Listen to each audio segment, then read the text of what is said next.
Le sort de l'Ukraine engage la paix et la sécurité en Europe et dans le monde. Car qui pourra encore se croire protégé de ses voisins les plus forts, les plus violents, les plus avides, si nous laissions la Russie l'emporter comme si de rien n'était? Personne.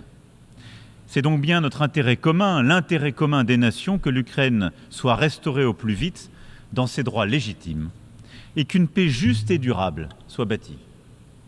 Monsieur le Président de l'Assemblée générale, il est impératif qu'une nouvelle phase s'ouvre à Gaza, que les armes se taisent, que les humanitaires reviennent, que les populations civiles enfin soient protégées. Mesdames et Messieurs les chefs d'État et de gouvernement, Mesdames et Messieurs les ministres, la France exige le respect par chacun de ses obligations le long de la ligne bleue.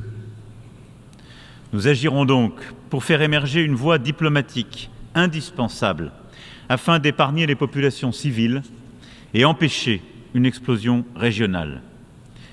Il ne doit pas, il ne peut pas y avoir de guerre au Liban. Le sentiment d'une perte de contrôle grandit face aux guerres, au changement climatique. Nous appelons avec force Israël à cesser l'escalade au Liban et le Hezbollah à cesser les tirs vers Israël. Nous appelons avec force tous ceux qui leur en fournissent les moyens à cesser de le faire.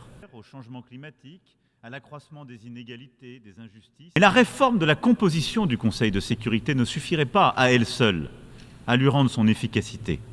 Et je souhaite donc que cette réforme permette aussi de changer les méthodes de travail, de limiter le droit de veto en cas de crime de masse et de se concentrer sur les décisions opérationnelles que nécessite le maintien de la paix et de la sécurité internationale.